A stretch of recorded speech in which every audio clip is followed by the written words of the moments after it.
Hi, everyone. Welcome to The Dirt and the Divine. This is the podcast where we say what wants to be said. I am so excited to have a special guest and a friend here with me today, Eleonor Amora. I wanted to make sure I said that correctly because Yeah. it's such a gorgeous name. Please tell me I didn't Oh, that. you said it perfectly. Perfectly. Okay, good. Thank you so much for being here today. I'm really excited Yeah. for this conversation. You just had a book launch, so that Yeah. is really exciting, and it went really, really well for you. So congratulations It's, on that. What's the name of your thank book? you. It's a Swedish book. It's called Eldfödd, which means fireborn.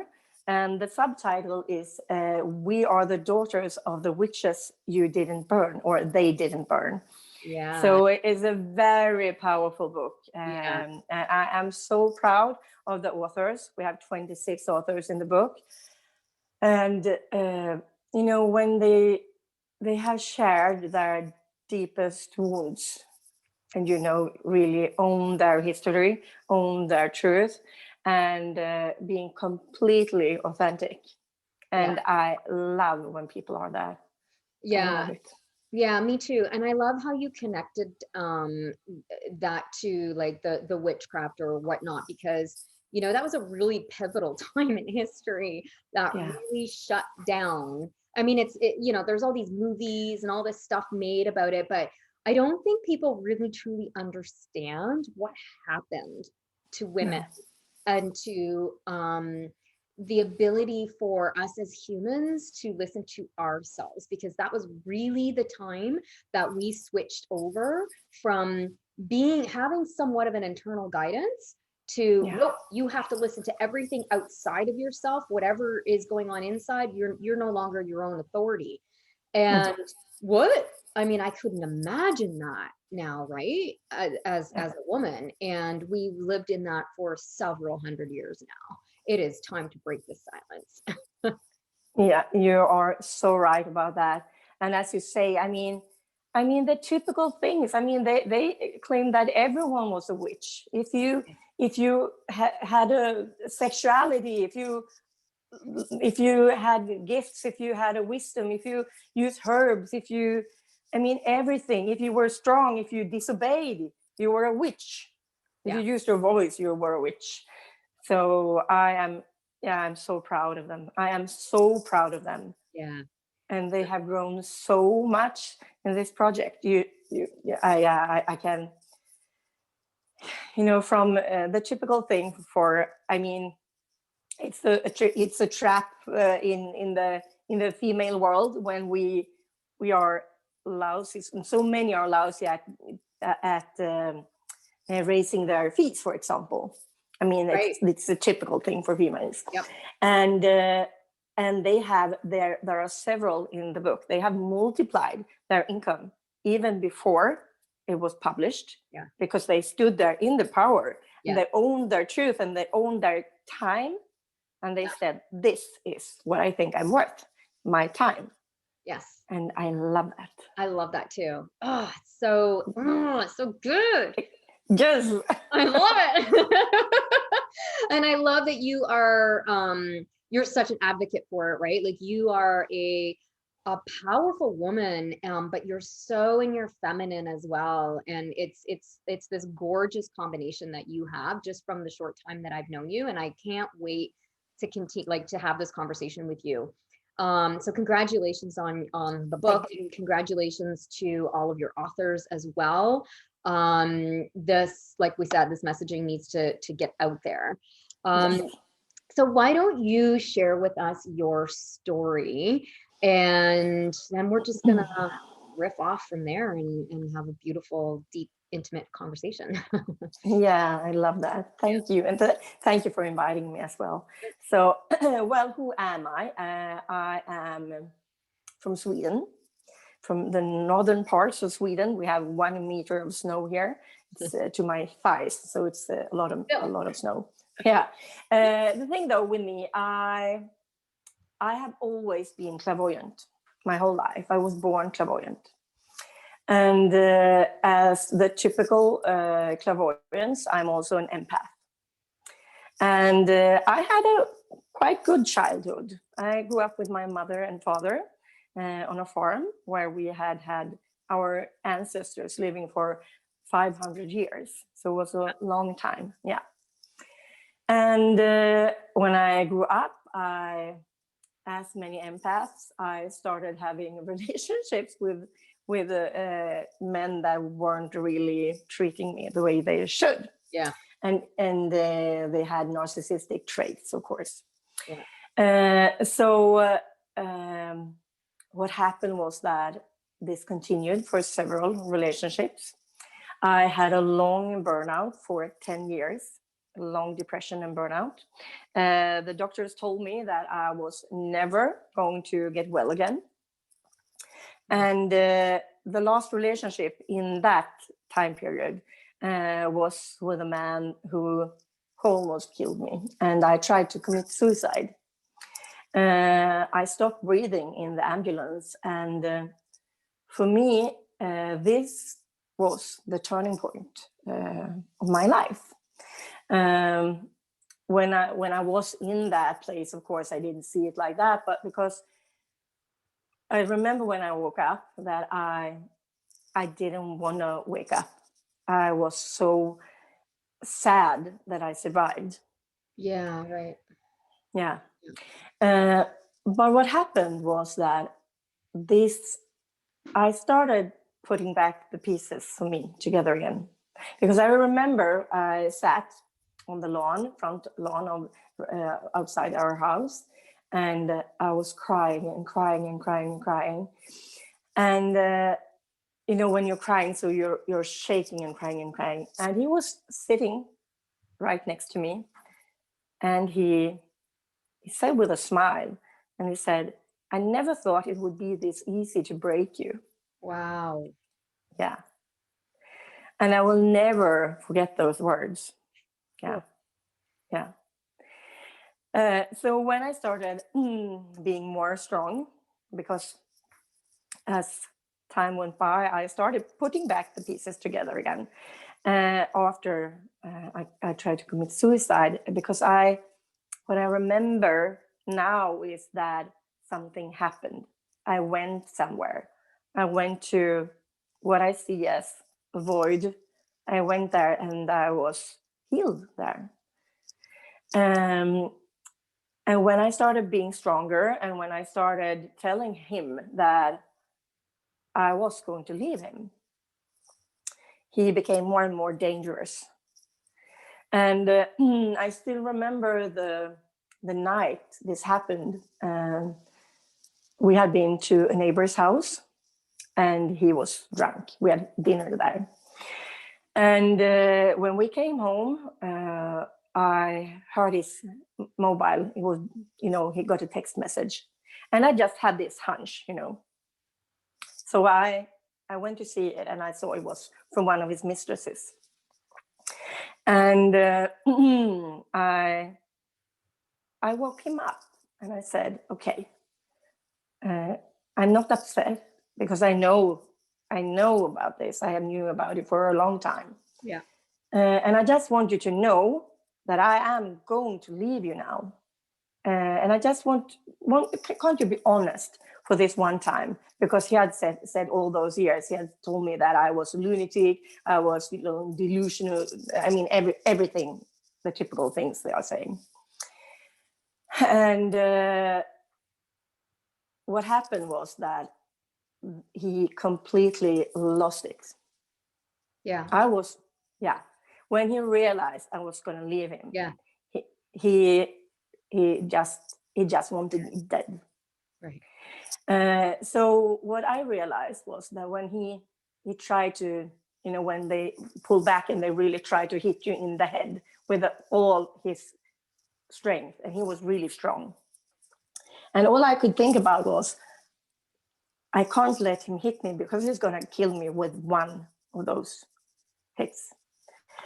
And somehow I managed to get to the phone. And I screamed in the phone to 911, and I said, "He's killing me. He's going to kill me." And he got to the phone, he crashed it. And I had this, these clear seconds when I just know I have this space. I have to get to my son. He was 4 years old. And I knew I have to get him out of bed and I have to get out of the house. Otherwise, I am dead.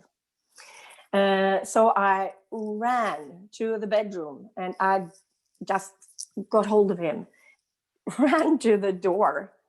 And, the seconds when you stand there and you don't know if you're going to get the lock, when going to get it open. But I got the door open and it was a cold October night. It was completely, when it has been that cold, so the grass is completely frozen. And I ran out there and I had just my bra on and my trousers. What is it called? No, underwear. Yeah. And I ran out into the forest because I had to go to the neighbor's house. And when I was there in the forest and I ran to the house and I was hiding next to the doorway to the neighbor's house, I heard him start the car and I knew he was going to look for me. But the thing is, this was the moment when it completely changed, of course, because I knew I could never go back there. Yeah. He didn't find me. I got into the neighbor's house. I spoke to the wife of the neighbor, and she was like, yeah, well, we really don't want to be in these kind of situations. And she also told me that her husband, he had hit her before as well. So this wasn't that, husbands hit their wives, that kind of things. Yeah. Right. Yeah. So the next morning, I called the police and they were upset because they had tried to find me. And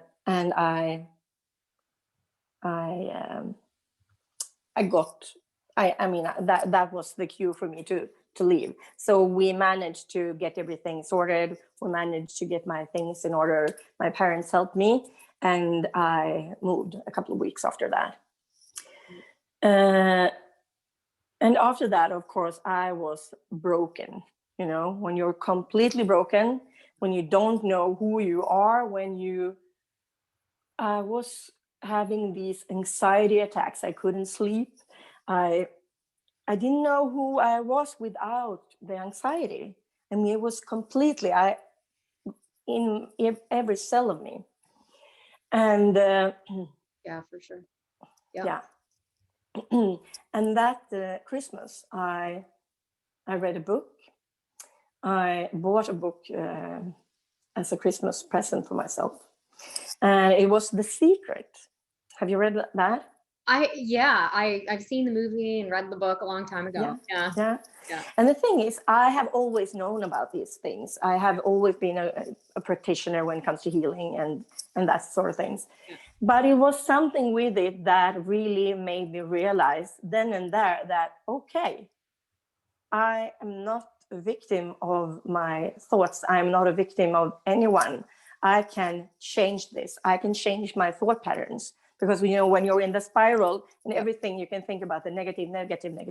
Yep. So what I started with then was that I started to control my thoughts. Whenever I was thinking something negative, I was really, forcing myself to end the thought and think anything else but the negative. I could think about that there's a table here or there's a cat there or whatever was just cutting my thought. I think this is a really good point, and I'm going to make a note of this for us to come back to when you're finished your story, because I think that for myself included, like in this world of positive mindset and positive thinking and shift, change your mind, change your life, all that kind of stuff. At least for me anyway, there's been like this kind of like, okay, negative thought must replace with something positive. But when you're in that loop, and you're feeling the sadness and you are like stuck in something, it's almost impossible to see or feel that positive side of things. So I love that you said like just anything. So keep going, but I wanted to make mention of that because that's a really important point. It is so important. Yeah. So important. Yeah.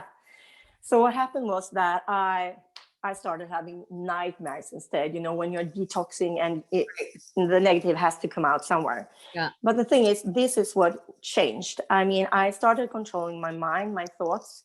I continued controlling my energy field, because since I have been clairvoyant my whole life, I have been aware of the field, I have been a healer, but I also realized when I had this burnout for all these years that some place I am leaking energy, otherwise I wouldn't have a burnout.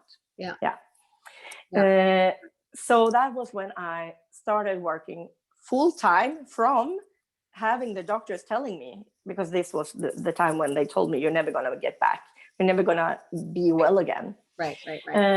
So I healed myself. I healed my mindset. I healed my energy bodies. I healed that. I have been working full time for 14 years as an entrepreneur, working for myself, being really successful at what I do, because I own my shit. I own my story, because I think this is so important to, I haven't just read about it and tried to apply it to someone like, yeah, I heard that you need to do that and that. I have lived this. Yeah. And that is why I know, just as you said, I know you can't go from the negative, like, I want to die, to, yeah, life is beautiful.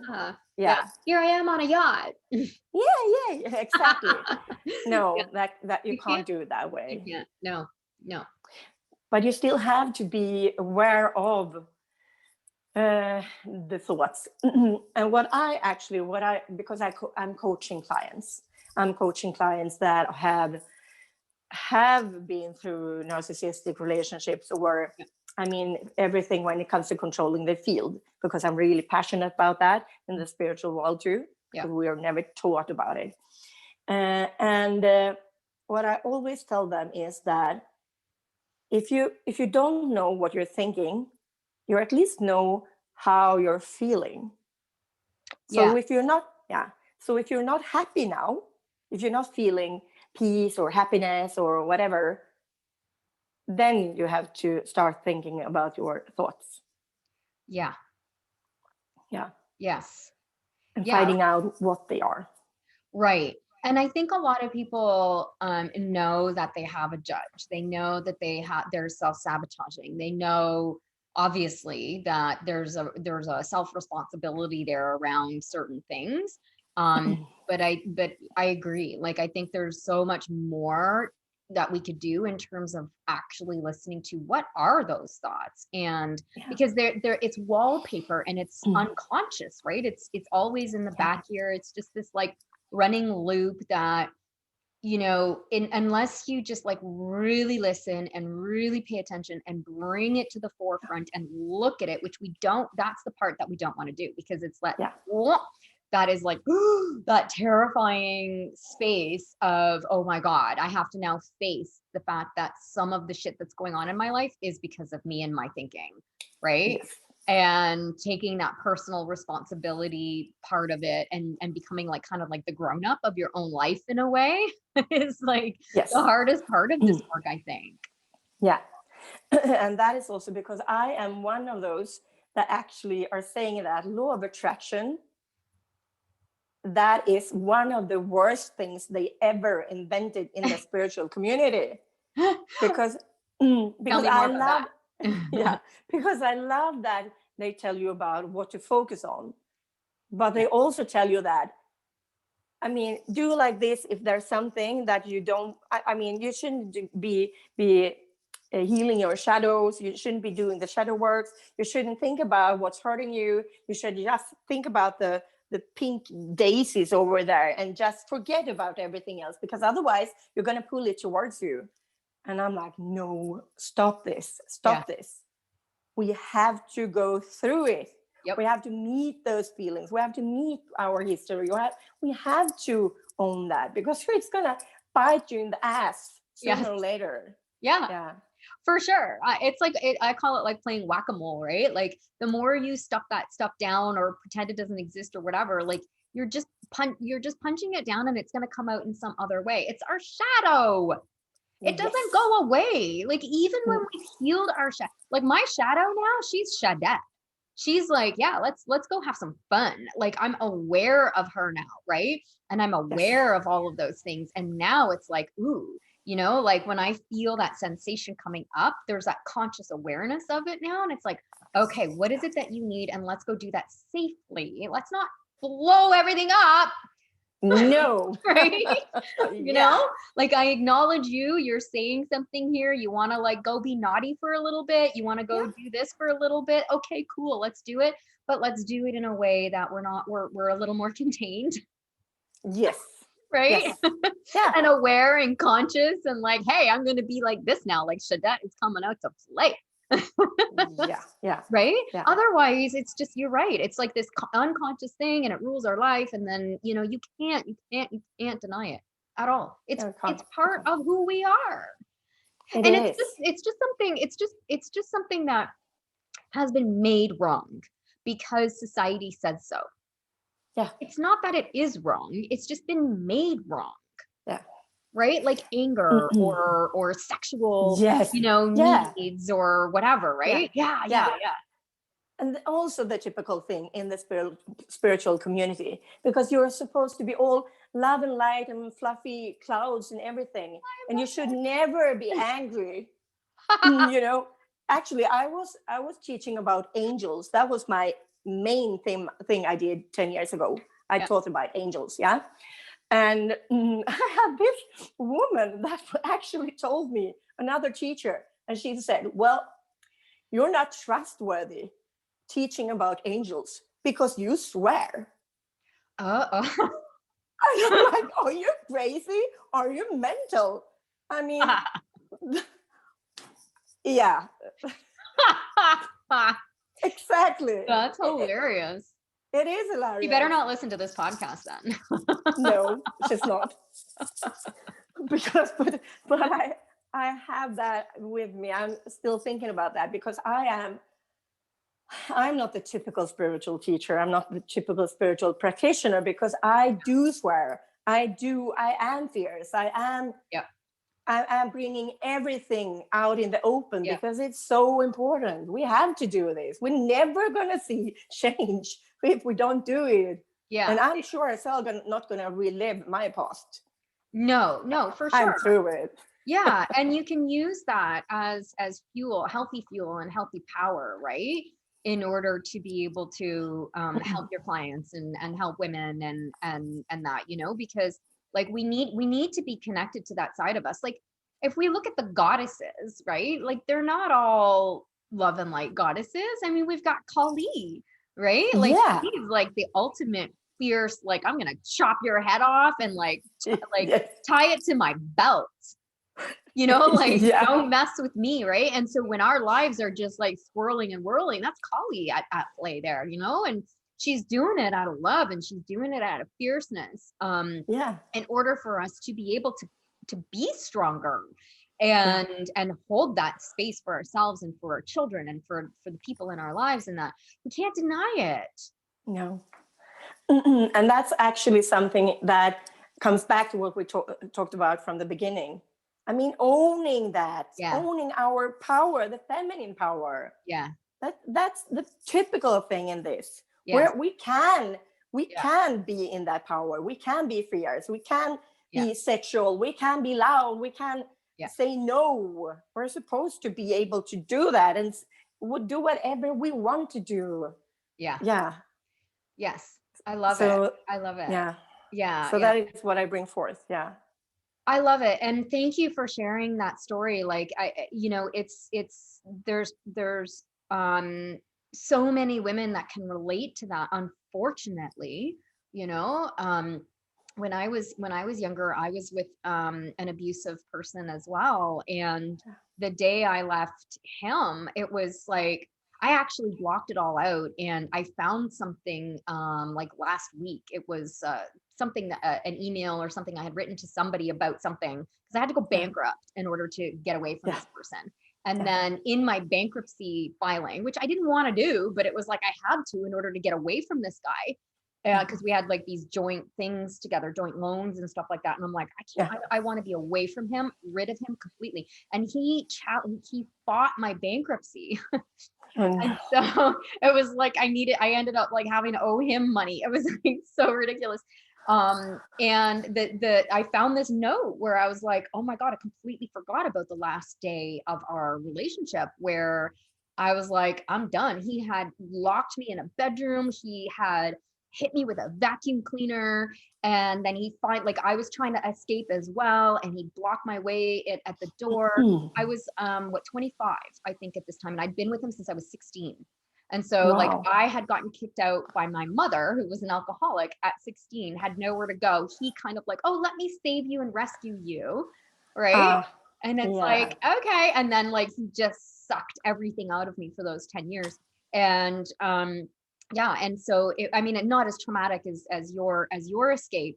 But I think that there's a lot of women who can relate to this. And, it seems like for both of us, like, you chose the healing path, and you chose the journey of self-discovery and forgiveness and healing, right? Which I think is really important, because if we get caught in that whole blame and that energy of it keeps us stuck in that environment, right? But when we recognize our own feminine power, right? When we take our power back and be like, you know what? You no longer have headspace. You no longer have heart space. Like, you are no longer part of that. You're a part of my history, but you're not. And that experience has formed like the woman that you are today. But it's not that thing that is like informing your life in terms of, oh, I can't do this because that happened, right? Like, this is what I love about these about women like you and these other people and women who are on this podcast, is that there's been some trauma there, and the turning it around into something that is then going to help other people as well is so inspiring for me.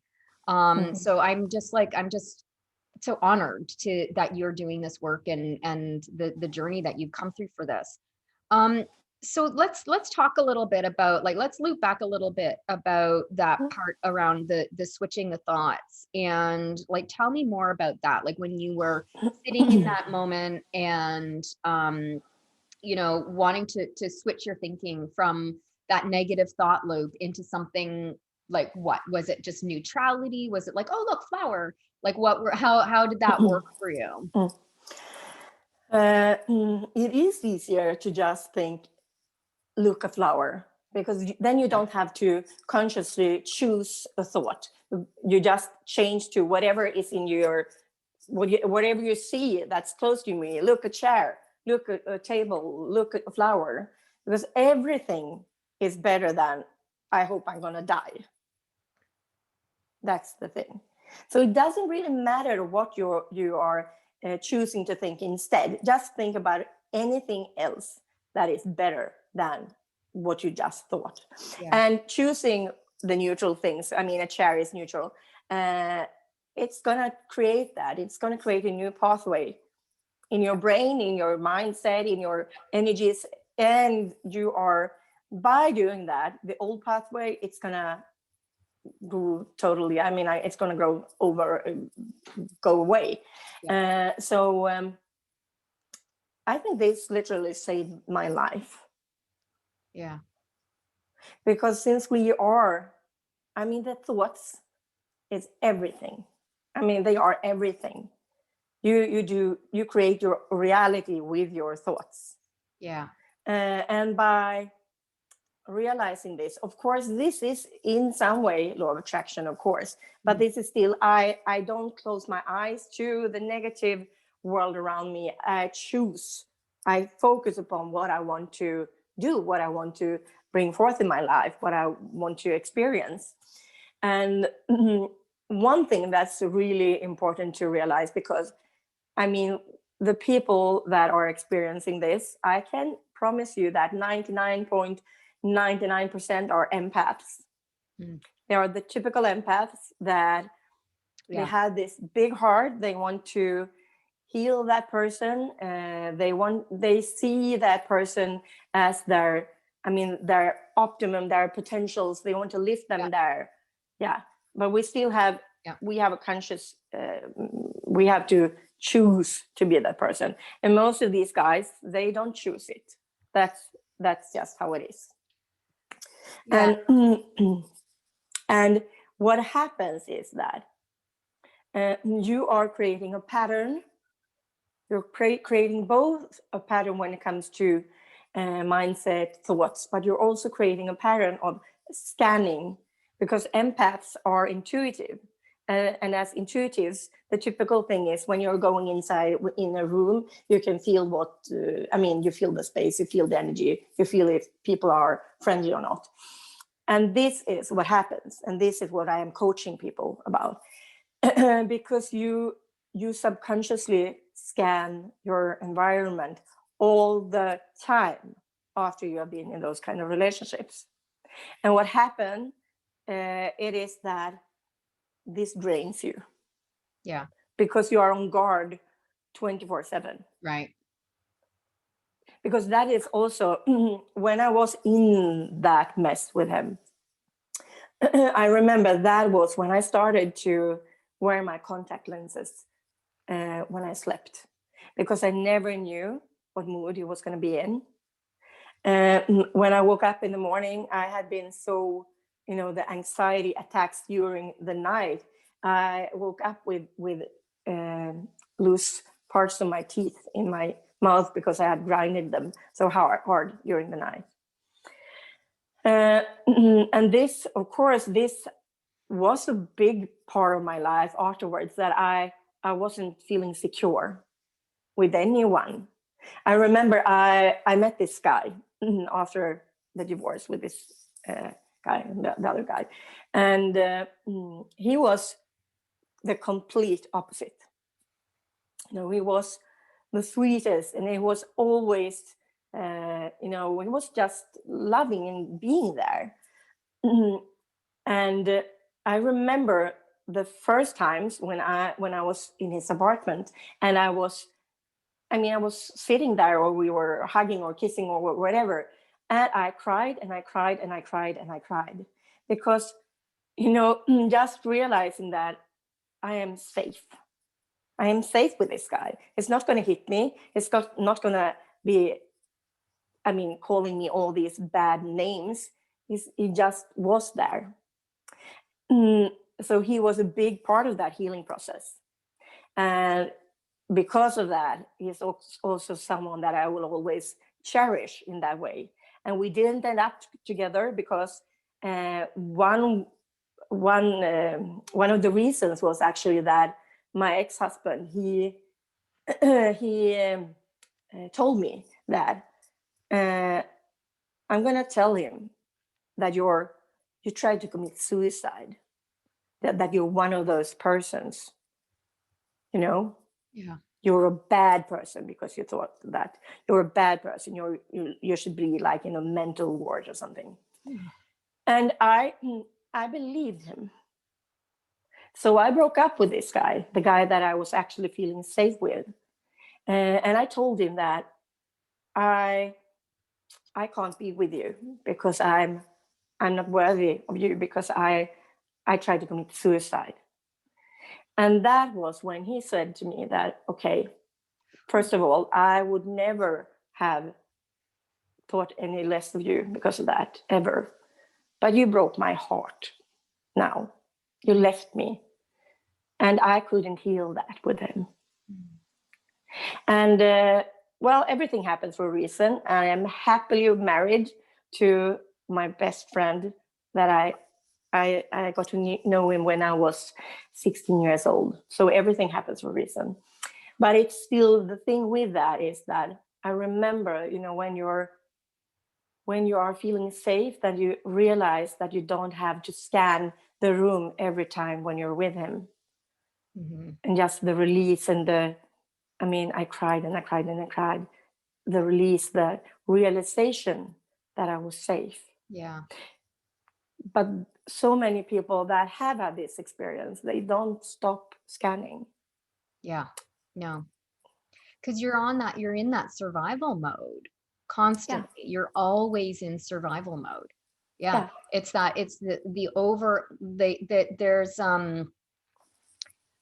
in that book, I can't remember the name of the author off the top of my head, but it's called The Body Keeps the Score.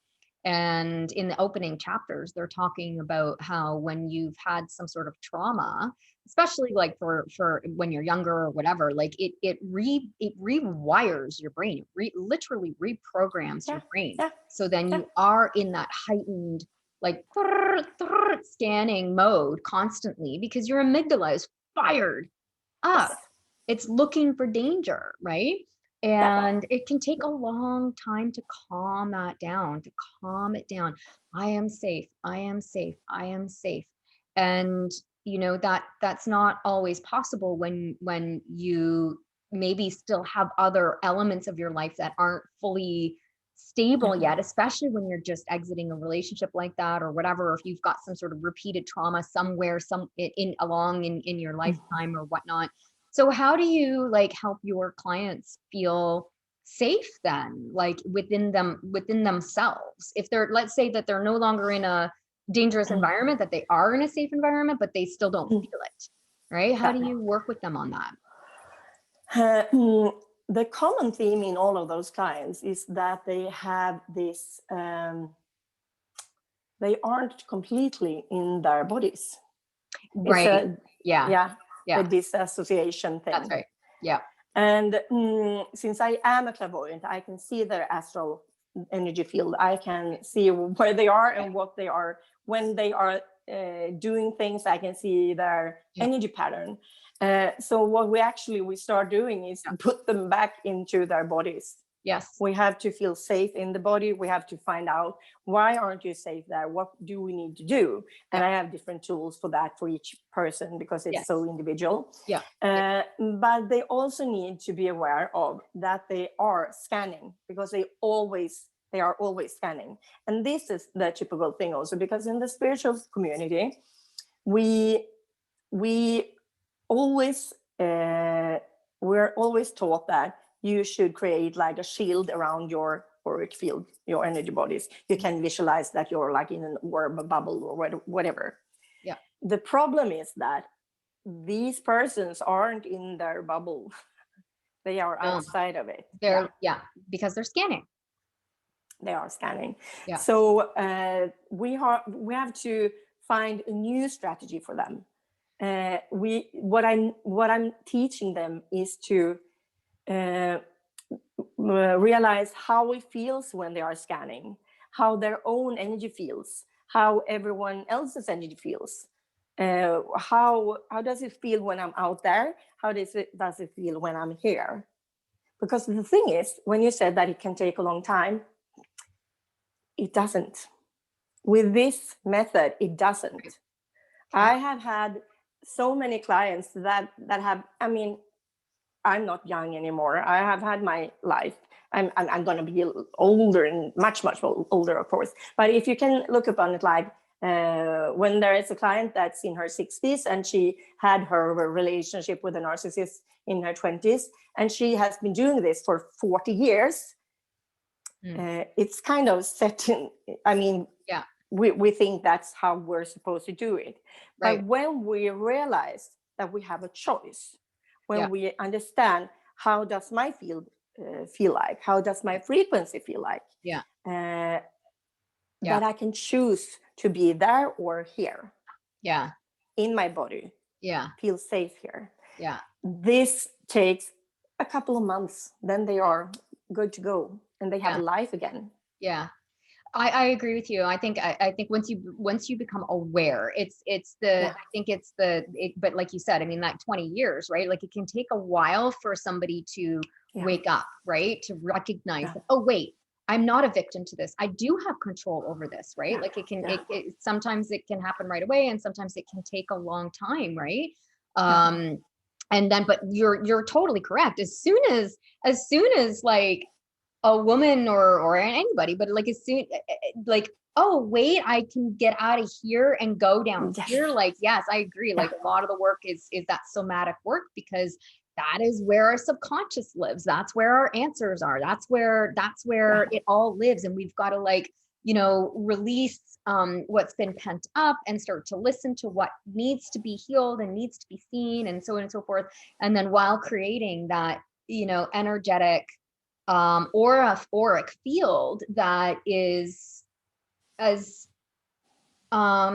unpunctured as possible, and sense in where we might have that like that hole or whatever it is. And I think like one of the feelings or emotions or whatever word you want to use around it that I've been looking at lately is the one of shame. And it's like on the consciousness scale, David Hawkins' work, it's the lowest.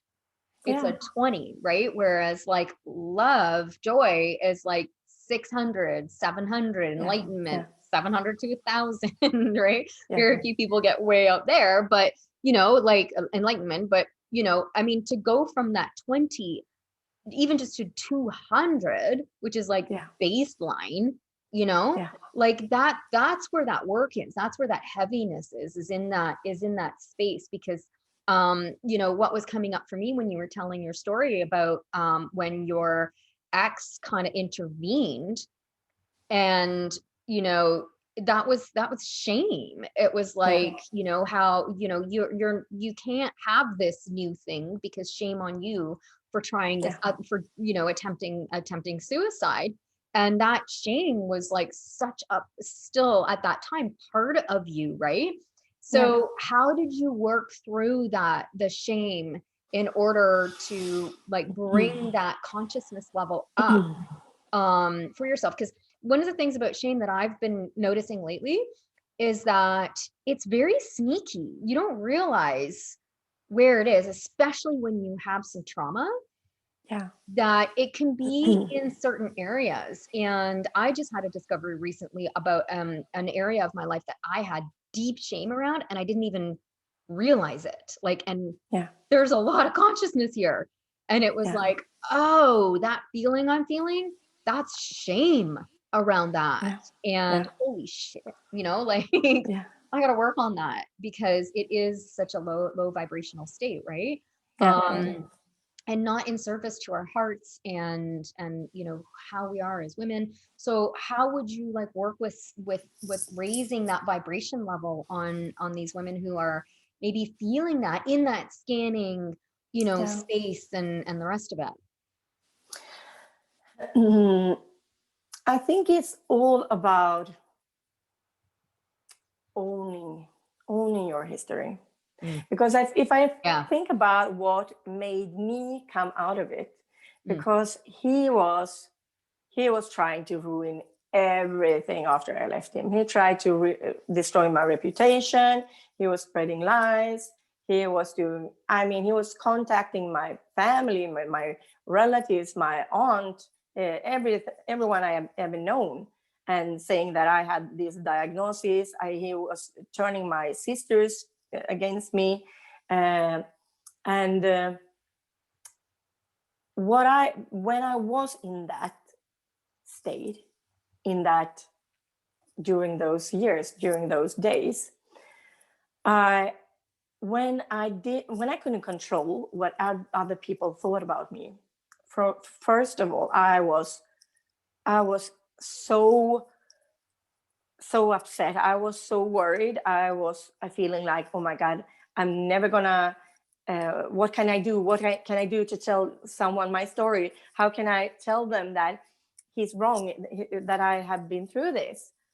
All the shame about that and what I have done or what I haven't done. What actually happened, because he was telling so many about it, and his new wife, she had a new blog and everything, and she spread the things about me there. Wow. What happened was that I came into this place when I can never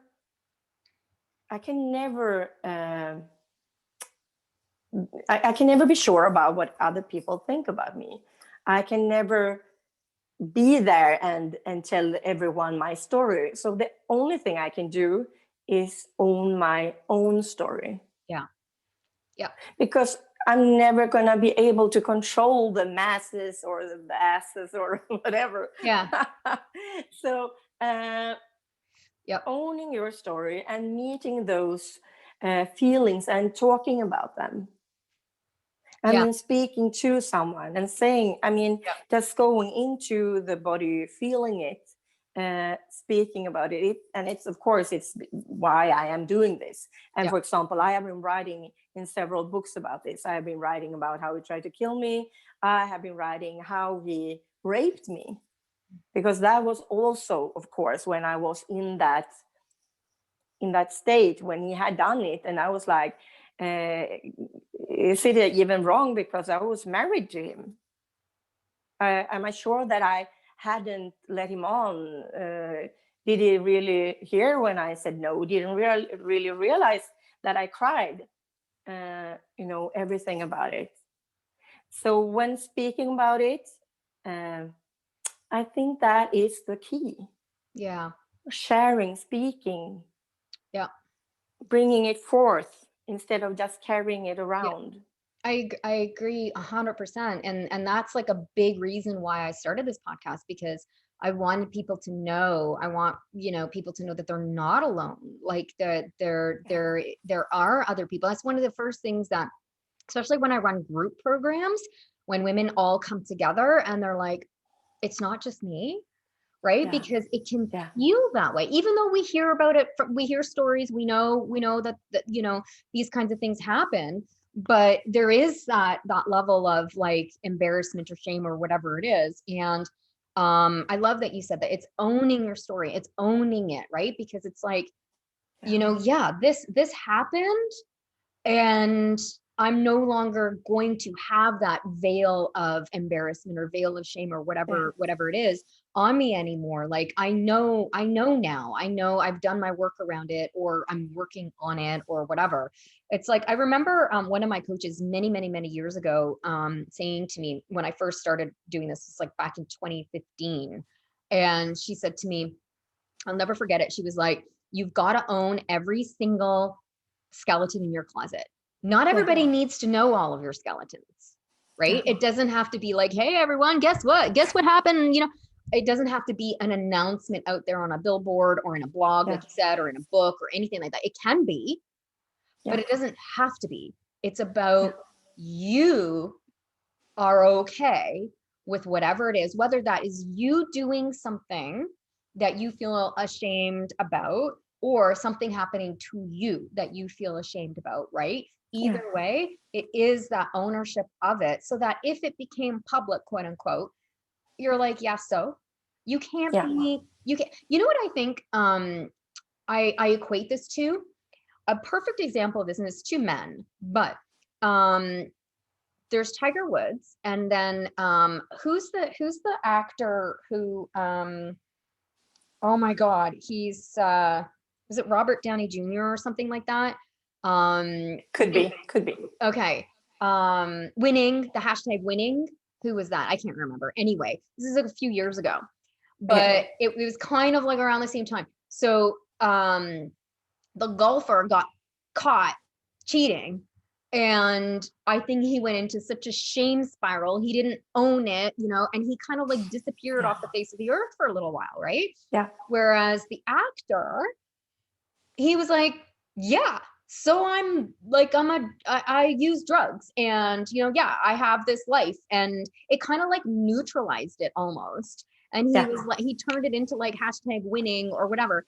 And I thought that was such a perfect example of, now I'm not saying that whether or not he did his proper shadow work and proper introspection, like we're just going to put that aside, but just at a surface level, the difference between owning your stuff and going into that shame spiral of it, and like hiding yourself around it, right? So both of them were in the public eye, but if you can come to a place of, okay, so that happened, I did that, or that happened to me, and I'm okay. I know I'm a good person, and I know, like, I'm at peace with it, after you've done that work, then it can't, nothing can happen to you at that point now, because it doesn't matter what anybody would say about Yeah. it, right? Yeah. Yeah. Yeah. And you're there now, and you teach women this, and I think it's like so amazing, and especially with this book, because there is that shame connection Mhm. to hundreds of years ago, right? Where Yeah. it was like our natural gifts as women were shamed, and were shut down, and we lost that ability to be able to intuit and be connected to our feminine selves in Yeah. that way, Yeah. you know? Yeah. And that's also something with the clients, because there are, of course, many people that have these spiraling thoughts, these negative thoughts. Yeah. And what I am telling them is that, okay, I don't give a shit about the past. It Yeah. doesn't, it does matter in a way, but it doesn't matter. Yeah. What has happened has happened. We are owning it now. This is now. This is our focus now. You Yep. are owning your shit now. Yep. Because the spiritual community also, they are like, oh my God, it had happened in my past life, or Right. for 10 past lives ago. Right. And they are going to dwell into that and like roll around in the wound like forever and find a new past life that it happened, so that they can point at that and say, okay, this is happening now because of that life or that life. And I'm like, now, I don't give a shit about the past lives. It can be a reason for things happening. We're not gonna roll around in the mud any Yeah. longer. Yeah. We're gonna be here, and we're gonna change the pattern here and now. Yeah. And then from there, you Yeah. are choosing Yes. who you are gonna be, Yeah. who you want to be, Yeah. because that's a big part of it. Yeah. Yeah. Which is so powerful. Yeah, yeah, Right? It's very empowering to be in that choice. yeah. Yeah. I love it. Oh my gosh, I could talk to you all day. I can talk to you too all day. I love that when you're authentic like this, and when we can really bring forth anything, because it's so important. It's so important to talk about these things. We Yeah. have to, in order to create change. Yes, exactly. Exactly. And like we've been saying, like having women and people, just recognize like they're not alone, and there are ways out of these kinds of situations, and and ways to heal it as well, and move on, and like you have a beautiful relationship now, and you got horses too, right? Yeah, lots of them. Yeah, yeah, that's amazing, and so I think it's like it's almost like that fairy tale in a way is possible, but it's not a fairy tale. It's like Yeah. there is a reality here that eventually, like, there is happiness on the other side of these kinds of traumas. And it's not to say that life is perfect, but it's like there's a sense of hopefulness Yeah. and calm and Yeah. centeredness and grounded, and that power, that inner power that's not derived from that F you, you're not going to screw with me ever again energy, right? That in itself is not a healthy energy, right? It's something that's like, it's more open, it's loving, it's forgiving, it's much more in that like open heart space. But like you said, being careful not to be caught in that like savior element of it, right? Where it's like, oh, but there's potential, and like maybe if I'm just this way, they won't be that way anymore. It's like, no, Yeah. if you're in an environment that is not healthy for you, you got to get out of it. But you can, come to a place of having that open heart eventually, so that you can have something that's healthy and more secure in your life. Yeah. Yeah. Absolutely. Yeah. I remember after I had done the healing, I had this dream about him, the ex-husband, when we were friends again. Right. When I didn't hate him. for what he had done. Yeah. When we're friends. And the thing is, I don't hate him. I think he was an ass back then. Yeah, I do. I hope he has learned his lesson. I'm still going to share the story. I own my history. I own my past. I'm going to share it so that others can learn from it. But it's not in the bitter thing that I'm going to punish you. I honestly don't care about that any longer. I'm happy with my life. Yeah. And I have shown myself that I can do whatever I want, because I still remember, I mean, he said that you'll never be able to survive without me. You're never going to be able to survive financially. And the thing is, I am rich in so many ways in my life. I can do whatever I want to. Right. I mean, I am sharing my message around the globe. I have clients all over the world. I am living the life of my dreams. Even in the midst of the corona chaos, I'm still living the life of my dreams because I chosen to do so. Yeah. Yeah. It's so inspiring. Thank you. I love it. It really is, yeah. Cause it's like, even no matter what, you can still do it. You can still have that life of your dreams and, be rich in many, many, many ways, and not just financially, right? It's like, in so many ways of your life, and it's really inspiring, and your clients are very lucky women. Thank you. And I'm so happy to have them too, because they are, you should, if you had met them, they are growing also. I mean, they are developing into these powerhouse women, because I mostly have women as clients. Yeah. And I only have a handful of clients at a time. They're very exclusive. Yeah. And when you speak to someone, and they have been, I mean, for example, one of my clients, she hasn't been able to work for many years. She had psychosis episodes. She had, she couldn't control her thoughts at all. She couldn't sleep. She could hardly have any relationships with anyone. And then we had 2 months together. And she told me the other day that, oh my God, I realized that I'm sleeping every night and I'm happy. Yeah.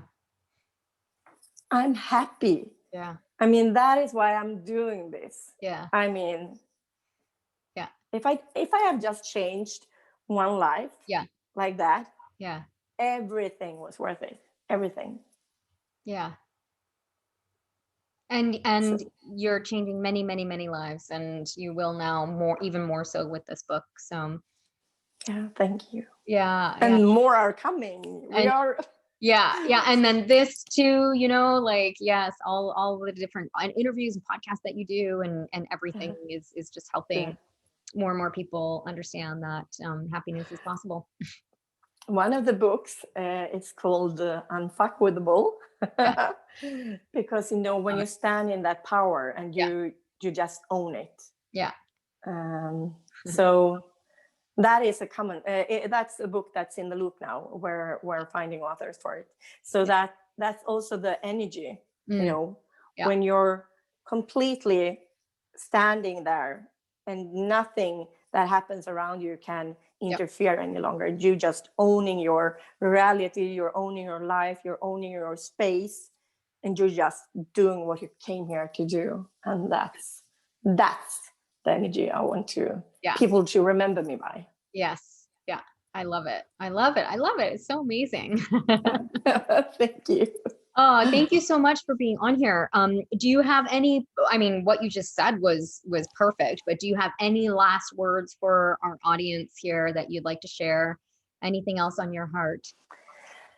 The most important thing is that it can always be better. We can always recreate our life. There is always potential for change. We can always change things for the better. And we are never really a victim, because we can always make changes. Even though I know how it can be, we can still make changes, and you can own your life. Yeah. And you can rock it, and you can just, be the unfuckable. Just live the life of your dreams. Yes. Everyone can do it. I mean, if I could change my life like that, everyone can do it. Yeah, I agree. I love it. Thank you so much for being here, for being vulnerable, sharing your story, but also just being like a super powerful woman as well. I love it so much. And where can people find you? If they go to my website, eleonoramora.com, they can find all the info they need. I am going to launch a mobile app as well in the coming months. And it's also going to be exercises there, how they can exercise, train their energy field to be in their body more, and to, I love it. I mean, heal. Yeah. Yeah. I love it. I love it. Cool. A neat, like, new spiritual app. I love it. I've got one in the works too. Perfect. Yeah. We need it. Thank you so much for being here. I really appreciate it. Thank you too. And thank you to those of you who are listening or watching. If you have any questions at all for either of us, or you would like to connect with this gorgeous soul right here, please don't hesitate to do so. We'll put all of your information in the show notes, so that people can find you easily. And I'm so honored that you have spent this time with us and shared your story. And you're an example for women everywhere about, what's possible when you do step into that unfuckable energy. Thank you again for being here. And thank you to those of you who have caught this podcast. And I will see you in the next one. Bye for now. Bye.